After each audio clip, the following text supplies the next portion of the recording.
Today, in documentary studies, we turn to designing your research project. I'll talk to you about model construction and the preparation that you use for field research. It's a long lecture, and I've divided it up into two simple parts.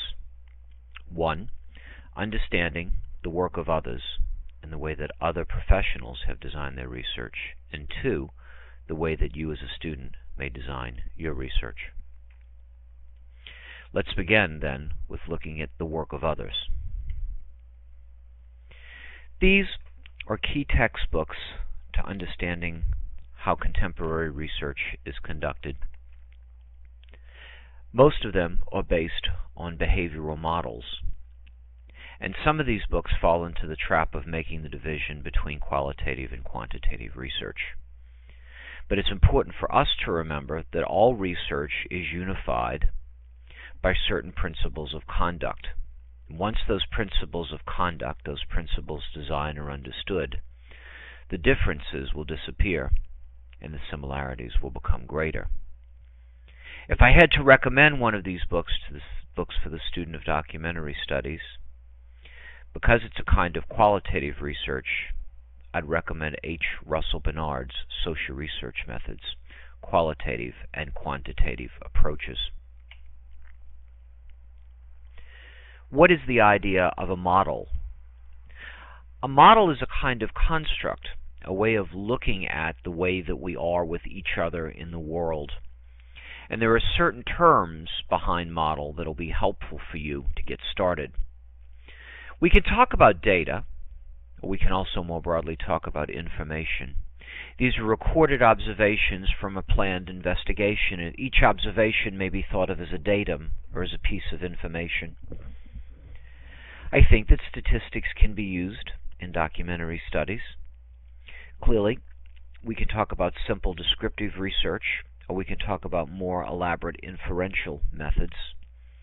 But in any case, very often, statistics will serve us in helping us to quantify what it is that we have found qualitatively. A model is a rule that is used to account for the data, an imagining, a supposition of the way that something might be constructed.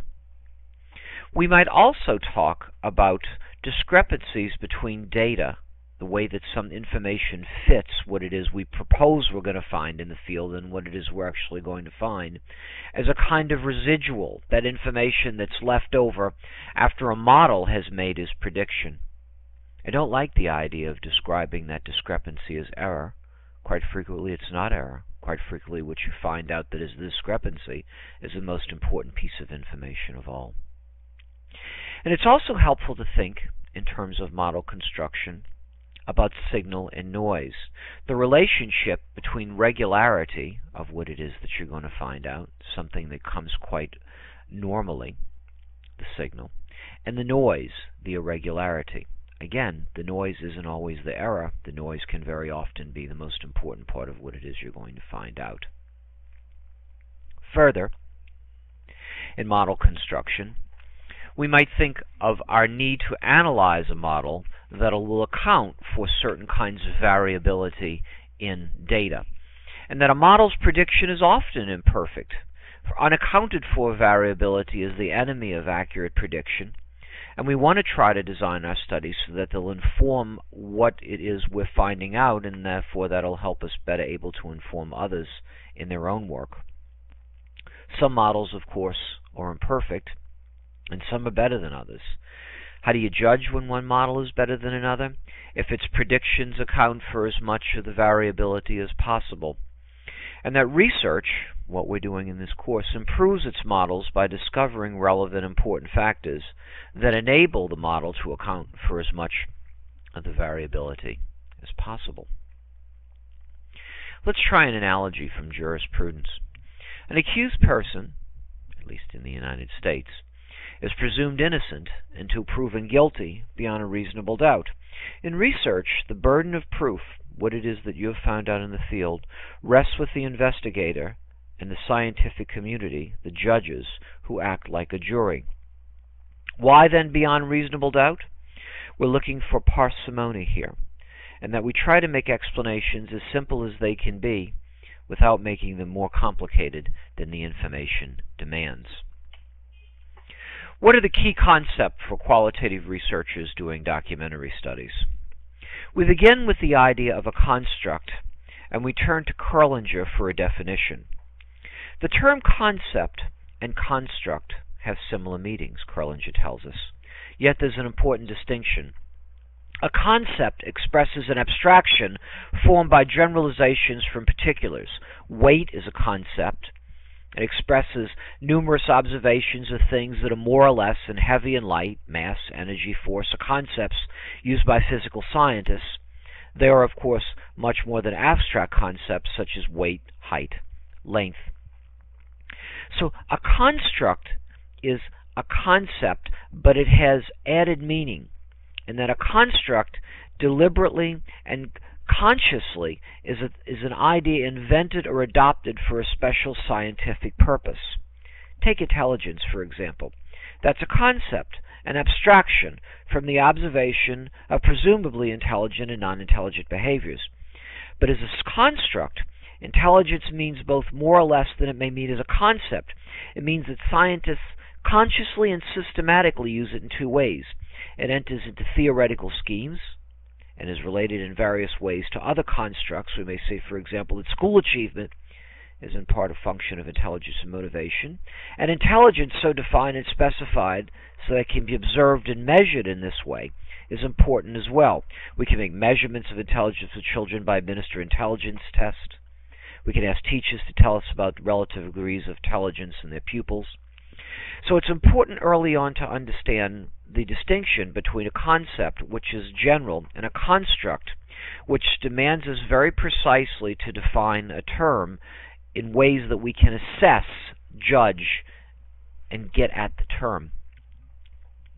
Variables were spoken about in other lectures. In research, this is described as a relationship between predictor and outcome variables.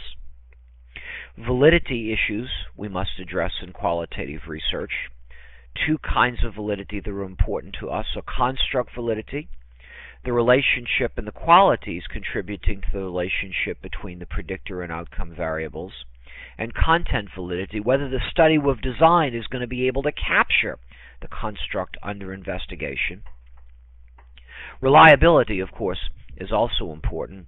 Can another observer, independent of us, come to the same conclusions that we have come to by observing the phenomena under investigation? A sampling plan is important. Have issues of sample size and selectivity been addressed? Have we developed a blueprint that will allow us to understand how participants is be selected so that our study may be a valid one? Have issues of time been addressed? Very often the construction of a timeline with milestones is important here. Tools. Have issues of research strategy been proposed, how it is that we're going to get at something using some of the methods in documentary studies that we've talked about before: writing, transcription, photographs, videos, the World Wide Web. And the method of analysis. After all the information is gotten together, what system will be used to analyze so that we're sure that the ideas brought forth are valid and that the ideas have been captured in a reliable fashion? Essential here is the idea of predictor and outcome association. Let's spend a little more time on that because it's so important. The independent variable is very often called in the literature X, and that's predictor variable, that which causes changes which lead to change in the dependent variable. So the researcher examines, or an experimental research manipulates the independent variable to determine whether there are effects on the dependent variable. The dependent variable is frequently called Y. It's the outcome of the effect in which the researcher is interested. The researcher examines changes in the dependent variable to determine changes in one or more of the independent variables. And thus we see a principle of cause and effect, or perhaps more properly, a principle of association. I say association rather than cause and effect because there's always the idea of the third variable, a condition in which a variable is associated or correlated with the independent variable and the dependent variable, but is in fact the cause of both. A mathematician, John Paulus, has noted that there's a high positive correlation between the size of children's feet and their spelling ability. Should we, he asked, use foot stretches to increase children's spelling scores? The answer he gave, of course, was no, because it's not the length of the children's feet that's the cause of the variable, but the fact that children with bigger feet are usually older, and older children spell better. In other words, a third variable, age, accounted for the relationship between predictor and outcome variables. Later on in this lecture, we'll talk about the work of William Julius Wilson. In his book, When Work Disappears, we find in detail that the book is built around his finding that urban poverty and urban stress is caused by the disappearance of work, and in that he has identified a third variable in urban complexities.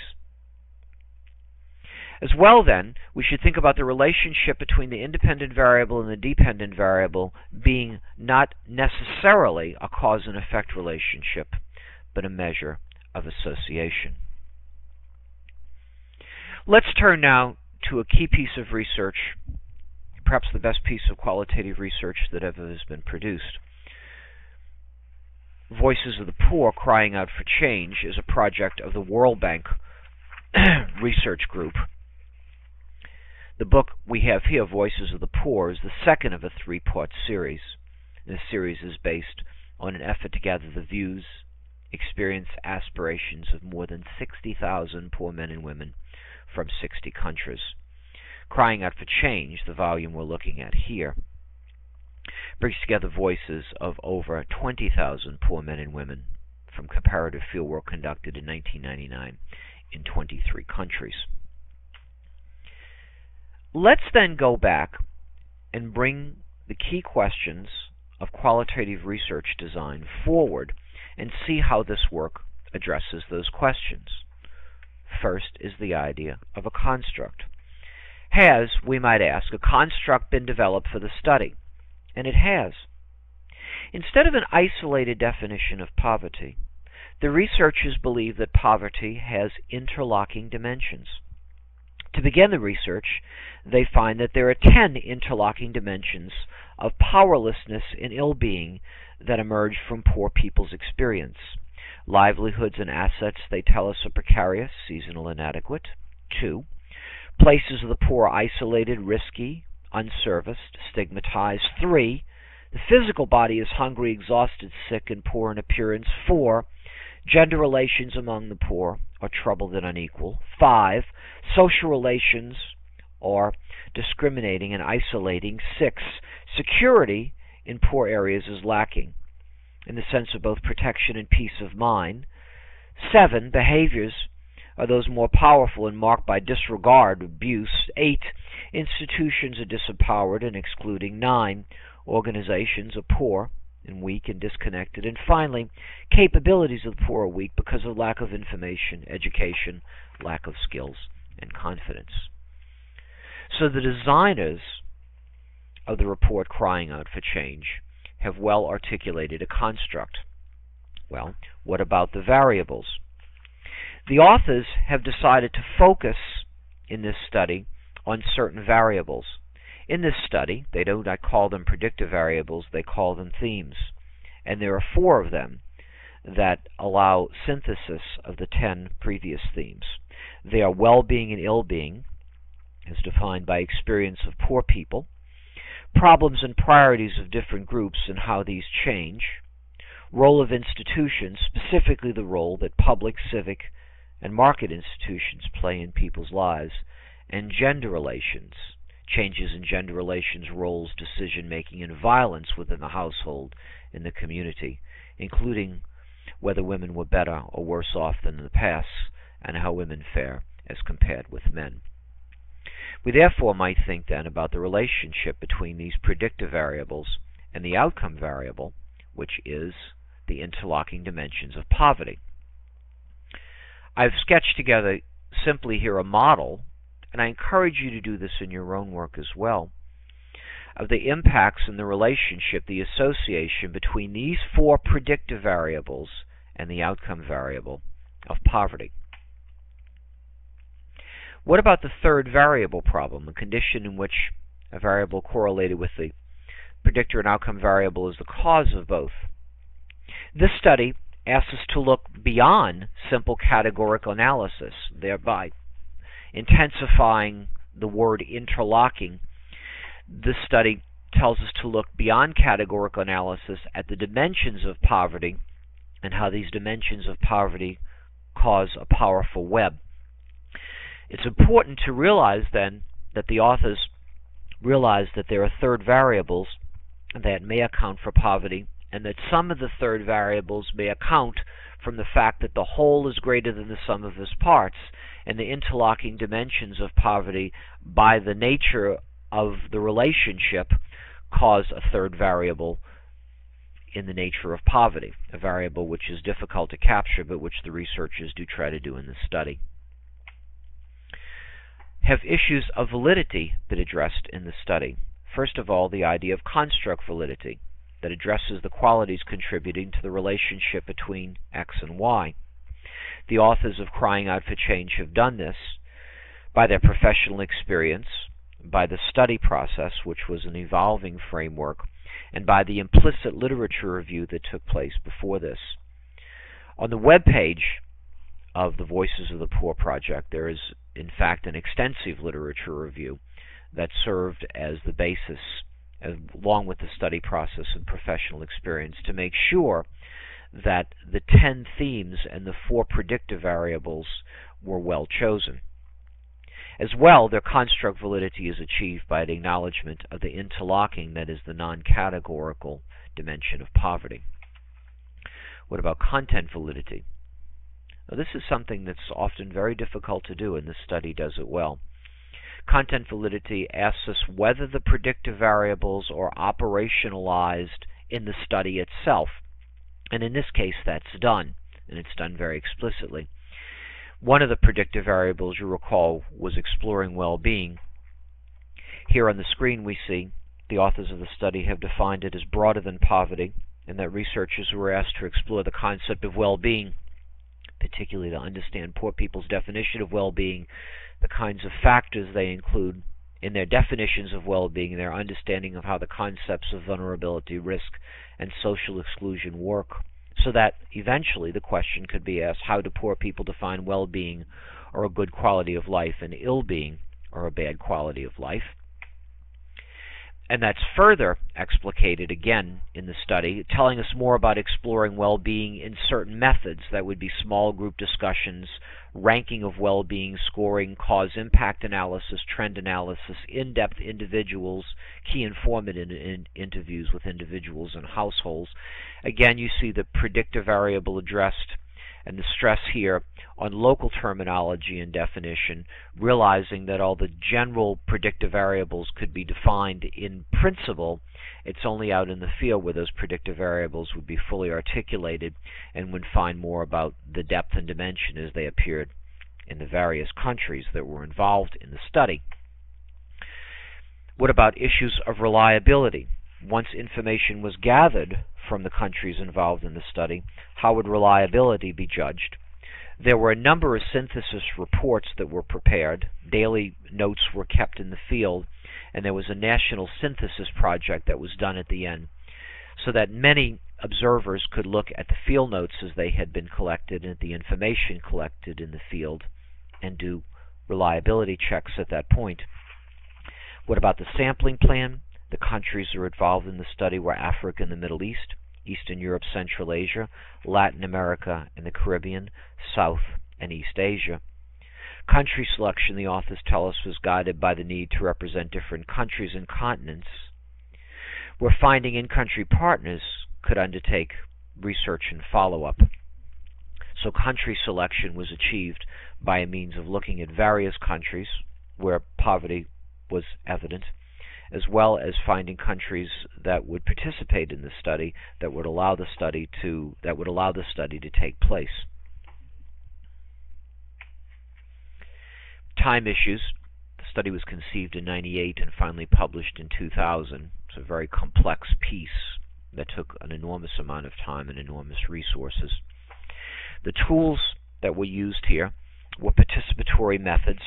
The authors state quite straightforwardly that this was a qualitative study, and they go into great depth to tell us, for example, what worked and what didn't in the study methodology. And there's even a guide, this very extensive study methodology guide, that tells us about participatory inquiry and qualitative research. The authors write, this approach explicitly encourages study teams to explore key issues that emerge by country, culture, social group, gender, age, occupation, and other dimensions of difference of local importance. New and old study tools will be used to uncover and understand the perspective and insights of the poor, enabling them to express and analyze their realities with outsiders playing a facilitating role, which is what is done in participatory research. Ethical questions, of course, also arose here. Poor people's time, the authors tell us, is valuable, and that when poor people express their realities, often find that they learn and gain satisfaction from their experience, perhaps enjoying it and developing solidarity with others. There was fear of raising expectations, because asking these questions does not mean that the questions would be solved by the people asking them, although the World Bank does seem to be committed to trying to alleviate these sources of poverty.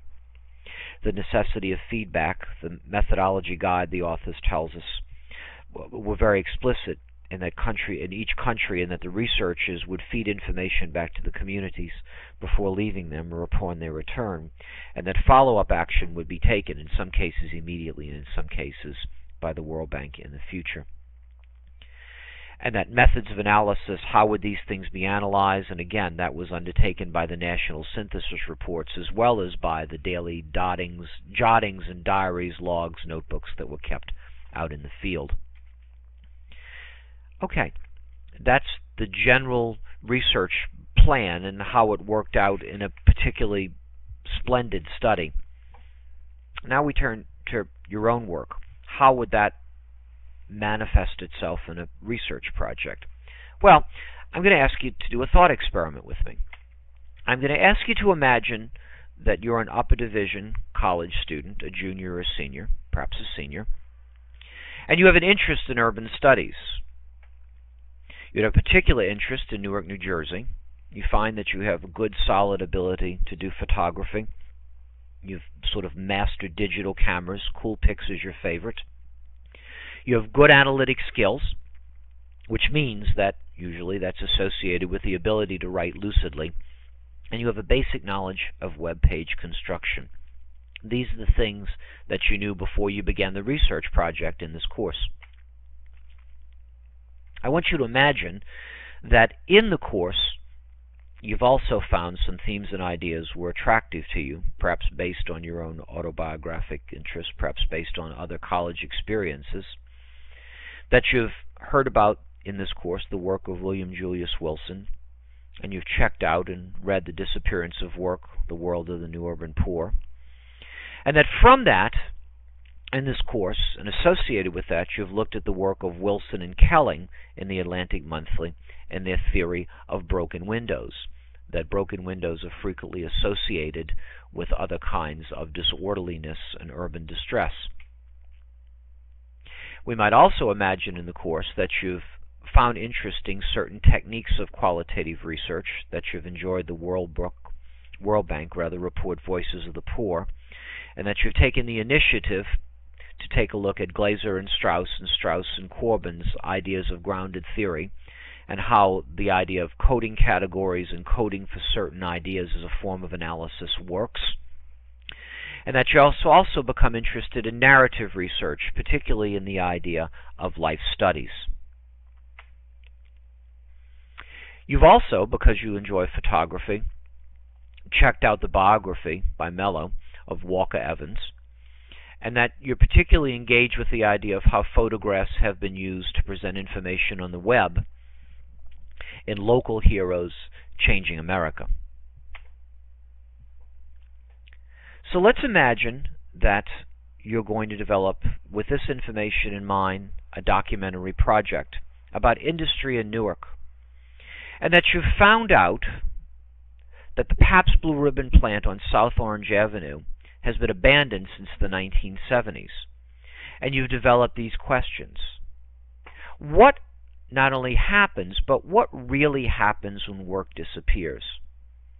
And what do young residents think about vacant buildings where work once occurred? So you define these objectives for a documentary study. That you want to document the closed Pabst plant with the surrounding area, and that you're going to photograph these subjects. And these are subjects that have been derived from a literature review. We'll talk about that in a moment. Housing quality, abandoned cars, graffiti, trash, and public school deterioration. That you want to investigate what happens when work disappears, and that you use a key informant interview of a Pabst worker who was fired when the plant closed. And that you'll investigate what young residents think about the vacant building where work once occurred. And to do this, you're going to use focus group interviews with high school students. Well, let's step back for a moment and imagine with these goals in mind that you've gone ahead and that you've conducted a literature review. You've gone beyond Wilson's book, When Work Disappears, and decided to look to an earlier book, The Truly Disadvantaged, the Inner City, the Underclass, and Public Policy. And in this book, you found more about the complexities involved with the truly disadvantaged, and that you found that Wilson has dedicated himself in this book to addressing the problems of the ghetto underclass in a comprehensive analysis, and to spelling out in considerable detail the policy implications of his work. You've been compelled to read that work through, and that work has allowed you to form certain constructs, certain kinds of what you believe will manifest themselves into predictive variables. Now, you've read about the broken windows theory, but your literature review has also led you to an article that's found in the American Journal of Public Health. In this article, the researchers you found examined the relationship between neighborhood conditions and sexual disease, in this case gonorrhea. These researchers assessed a 55-block area in New Orleans and mapped out all cases of gonorrhea between 1994 and 1996 and calculated aggregate case rates by block grouped. These researchers obtained public school inspection reports and assigned findings to the block groups served as neighborhood schools. They also developed a broken windows index that measured housing quality, abandoned cars, graffiti, trash, and public school deterioration. And they found that the broken window index explained more of the variance in gonorrhea rates than did a poverty index measuring income, employment, and low education. In high poverty neighborhoods, block groups with high broken window scores had significantly higher gonorrhea rates than block groups with low broken window scores. The researchers came to the conclusion that the robust association of deteriorated physical conditions of local neighborhoods with gonorrhea rates independent of poverty merits an intervention trial to test whether the environment has a high causal role in influencing high-risk behaviors. From this article, you've been able to generate then an interest in a particular articulation of broken windows as manifested, the phenomena, the construct, manifested not just now a concept of broken windows, but articulated into a construct in measuring housing quality, abandoned cars, graffiti, trash, and public school deterioration. So, you begin to develop a construct. When work disappears, you look at the term the new urban poverty. That's poor, segregated neighborhoods in which a substantial majority of individual adults are either unemployed or have dropped out of the labor force altogether, as well as the second book by Wilson, Crying Out for Change, in which he looks at the interlocking dimensions of poverty and the many-stranded web of poverty. And indeed, you would be impressed, I think, at the relationship between the way this construct is defined and the way the World Bank researchers defined their construct in Crying Out for Change. You begin then to develop a variable model. You ask how you might describe the research in terms of predictor and outcome variables. You return to Wilson and Kelly And you recall that disorder and crime are very often inextricably linked, and that the Cohn article has allowed you a further articulation of disorder. Again, I remind you of the difference between a concept and a construct. You've now been able, because of the Cohn article, to move from the Wilson article and talk about an articulation of disorder in housing quality, abandoned cars, graffiti, trash, and public school deterioration. Now, we also have to ask about the variables if there are any more to be generated from the research. And moving back to the truly disadvantaged, you find the concept of dislocation. The exodus of middle-class, working-class families from many ghetto neighborhoods removes an important social buffer that could deflect the full impact of the kind of prolonged and increasing joblessness that plagued inner-city neighborhoods in the 1970s and early 1980s. And you also want to look at the idea of a predictive variable from Wilson's when work disappears, of the idea of work itself, of the changes in the economy that have adversely affected low-skilled African American workers. Perhaps the most significant have been those in the manufacturing sector, which leads you to reconfirm your idea that the selection of the closed Pabst plant would be a very useful venue for you to further have a look at what really happens when work disappears. You then develop a research hypothesis, and it might be stated this way. We can learn about the new urban poor. Remember William Julius Wilson's term. We can learn more about the new urban poor by exploring the following variables: disorder, dislocation, and work. And you could produce, and should produce in your research, when you actually do this, a chart that resembles this. Notice the literature review is on the first column. The predictive variable that was generated from the literature review. So notice the idea of disorder and how that's been operationalized into a construct. Notice Wilson's the truly disadvantaged and the idea of dislocation. And notice Wilson's when work disappears. Now, how will these be operationalized in your study? You decide, you might imagine, that you would try to capture housing quality, abandoned cars, graffiti, trash, and public school deterioration by photographs. That should look at the predictive variable of dislocation by finding a key informant interview with one terminated employee. And you design a structured interview with that key informant, as well as perhaps use photographs. And to try to find out what people in the neighborhood think about the abandoned Pabst plant, you'd have a focus group interview with senior students at a nearby high school. And as you drive down South Orange Avenue, you would have found that Westside High School is located just blocks from the abandoned Pabst plant. In that, senior high school students might be seen as the most vulnerable group in this kind of community who would be interested to get their views on this abandoned facility. As well, you might use photographs with them. What about the idea of validity? Well, the construct validity, the association between the predictor and outcome variables, would have at least been formulated by the literature review itself, and that what previous researchers and scholars have thought might be associated, the causes of poverty, if not the causes, what attributes might be associated with poverty, would have been determined by the literature review. The content validity asks whether the study and the tools used in the study would capture the construct. Well, the photography would certainly give an immediacy, especially the broken windows that should photograph and the abandoned cars, the graffiti in the neighborhood. Interview with the key informant interview with the employee would tell you more about what happens to someone once a job is lost. And a focus group interview with students would tell you about how they feel about this abandoned plant in the neighborhood. Let's imagine then how you'd interview the employee. Remember previously that would ask you to think about narrative research, and that's something that might have been interesting to you in this. A particular in-depth study was done by Lieblich and her team, and their orientation is to ask an individual to do a life study. And let's imagine that you've decided to adopt this particular kind of research technique as your own.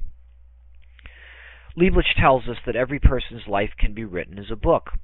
and that what they do in their research methodology is ask key informants to think about their own life as a book.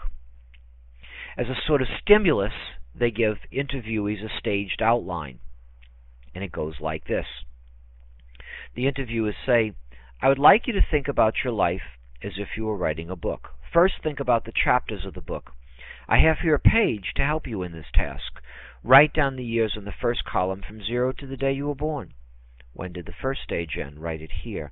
They go on to the next chapters. Put a thought down, put down the age that each one begins and ends for you. Go until you reach your present age. You can use any number of chapters or stages that you find suitable to your own life. Well, this sort of life history could be used regarding someone who had been laid off from the Pabst plant. And after that part of the process was done, you could ask these questions. You tell about a significant episode of memory that you remember from the period of your life when you worked for Pabst Blue Ribbon. What kind of person were you during the stage? Who were significant people for you during the stage and why? And what is your feeling about the end stage in this life? You therefore use a particular kind of methodology, life story analysis, a kind of narrative research, to structure the key informant interview. What about the students at the high school? Well, here what you decide is that you're going to use a focus group, a group of graduating seniors, and that particular group would be recruited to discuss this particular topic. You might return to the Atlantic Monthly article, and you would imagine that you'd begin that structured interview by actually telling the focus group what the broken windows theory is. The particular good account of that you decide you're going to read to these students would have been from Philip Zimbardo's experience. Zimbardo was a Stanford psychologist, and he reported in 1969 on some experiments testing the broken window theory. He arranged to have an automobile without license plates parked with its hood up on a street in the Bronx, and a comparable automobile on a street in Palo Alto, California. The car in the Bronx was attacked by vandals within 10 minutes of its abandonment. The first to arrive was a family, father, mother, young son, who removed the radiator and battery. Within 24 hours, virtually everything of value had been removed.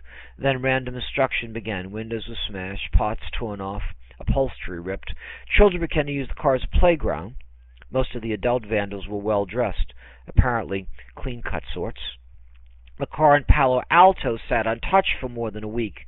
Then Zimbardo smashed part of it with a sledgehammer. Soon passers-by were joining in. Within a few hours, the car had been turned upside down and utterly destroyed. Again, the vandals appeared. You might tell the high school students about these experiments, and you'd remind them that there's a Pabst plant in the neighborhood and ask them to think about the vacant building. Indeed, you could use the photographs that you had taken to encourage discussion, and you'd center on these questions. Do you think that the building is run down? Do you think that the building represents a kind of disorder in the neighborhood? If not, why not? And if so, what kinds of disorder exist in the neighborhood? What do you think should be done with the vacant building? Leave it alone, tear it down, and restore it if possible for a new owner. You might also end the interview by telling the students that you've talked about disorder, but now let's talk about order. You'd ask them, could they identify for you an area in the neighborhood that suggests order to you?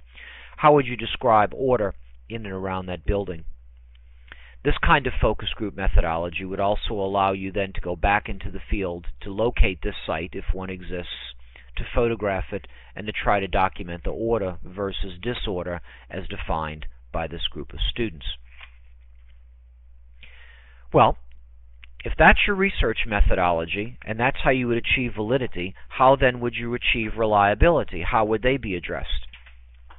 How would you address reliability of the photographs? You could have another student, a classmate, independently visit the site and note the most obvious instances of disorder: housing quality, abandoned cars, graffiti, trash, public school deterioration. See if that individual found the same kinds of sites or exactly the same sites that you did. If the individual finds more, you could go back and return and photograph those. And if the individual found the ones that you did, then you could be assured of your own perceptions and your own reliability. How about the interview of the employee? You could ask to find a second terminated employee and conduct a second interview using the same interview questions and compare and contrast the results. You could also try to find if there are any other documents that exist from terminated employees at that PAPS plant. What about the focus group of students and the reliability? You could certainly ask for a second interview with another focus group of students and compare and contrast what the second group told you with what the first group told you. Each of these reliability checks shouldn't be seen as a stressor on the system. In fact, they're a way to more greatly increase the sample size, a kind of snowballing effect that will, on one hand, allow you to increase reliability, and on the other hand, allow you to deepen your documentary project. You also have to think about the ethics of what you're doing. This is a standard release form that you may, in your interest in this course, have found in research. It simply asks that the participant authorizes you, a student of NJIT, to use this, and you tell the uses to which you're going to put that. You've decided, as we said earlier, that you're going to finally present this as a document in the World Wide Web, and you'd ask for their release. What about sampling plan? How would you know that you have the best part of the neighborhood? Well, you could certainly get demographics on Newark from the U.S. Census Bureau. It's online. You'd find it by going to the data bank, then moving to the American Fact Finder to locate the state of New Jersey and the city of Newark and be able to pull up census data information there. The Newark Public Library has a New Jersey Information Center, and more precise information about New Jersey, is particularly about the neighborhood you're investigating, including photographs, might be found there. You develop a map of the abandoned PAPS plant and the surrounding neighborhoods. Your sampling plan, of course, has a key informant interview, so that's one narrative of someone who was involved in the closing of the plant. And your sampling plan includes what Wilson and Kelling themselves refer to as a vulnerable group, the neighborhood students at Westside High School. Who better to ask the perception of how they feel the plant is perceived by the community and the association between that plant with a kind of disorderliness. You'd also want to address issues of time in your study. Imagine that this kind of research would begin about 4 weeks into a 15-week course. It would take a day to develop a student schedule and perhaps 2 days in the neighborhood to do your shots. Perhaps if you made the comparison between disorderliness and the students at the high school were able to give you an orderly site, you could also do photography there. It'd take you 1 day for a key informant interview, and 1 day for transcription, and 1 day for analysis. And if you have a second key informant interview, you'd double it. And of course the same would exist for the focus group. It'd take you perhaps at the end of it about a week to analyze and write up the findings, and 2 days to develop, test, and post the website. Has an overall research strategy been proposed? Sure. You're going to use photography, you're going to use a digital camera, and you're going to tape record the interviews. What about the methods of analysis? Well, you might imagine that for each photograph you use, you would either formally or informally use the system of analysis proposed by the rhetorician Kenneth Burke. The idea of act, scene, agent, agency, and purpose. The sort of who, what, when, why, where, and how of the photograph to give us context to the photograph. For a tape key informant interview and tape focus group, you would use grounded theory. You'd consult the model that you had previously developed, that is the idea of what causes the sort of poverty that we're dealing with in this urban setting. You'd consult the model for the predictor variables. You'd produce the text from the transcripts of the taped interviews. You'd identify these constructs, these predictor variables, and what the individual said about the predictor variables. You'd investigate what the construct tells us, and anything that wasn't accounted for in the model you'd present as well. And you'd present the relationship of the predictor and outcome variables, the themes that were manifested in the conversations both with the key informant and with the student focus groups by using exemplar quotes, a standard method of qualitative analysis. How will the information be analyzed? Of course, overall, you'd make the comparison of findings in the case to the work of other researchers. You'd return again to what you found and compare and contrast that to the work of William Julius Wilson and also the broken window theory of Wilson and Kelling. You'd present your information on a web page. you'd think about your audience, and you determine that that would be the same audience who would look at the Indivisible project on the web, the group that brought local heroes changing America. You decide on the web page that the structure would have text, would have your photographic images, and perhaps you'd like to include some sound from the tape interviews themselves, as well as perhaps the entire transcript of the interviews, but at least the individual's own voices. That you'd perform a usability test on the website to make sure it worked, asking questions of focus, information displayed effectively, navigation of the site, how the author of the site could be contacted, how does the site contribute to our understanding of the construct, the concept of interest, and how does the site contribute not only to how we understand it, but how it deepens our idea as well. Not only does it, but how does it contribute? And you'd also post the site.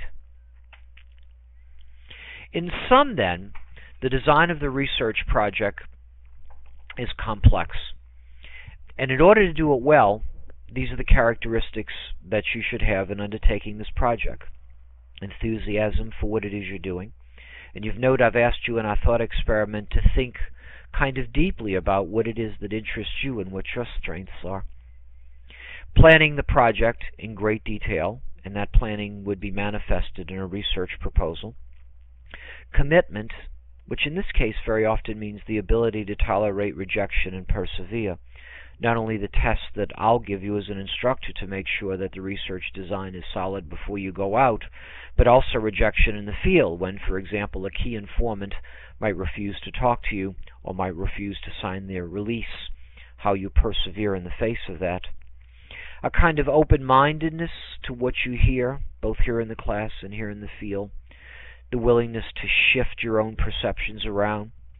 Good sense about what you're doing when you're operating the field, your own safety, care and concern about the feelings of others, and your ability to take on the role of those whom you're interviewing.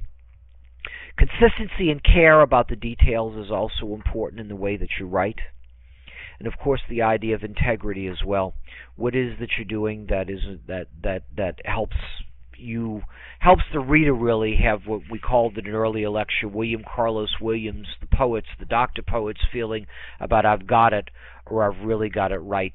Integrity, the integrity in the projects that you bring forward an issue, you document a phenomena so that we might really see what it is that's going on in this research.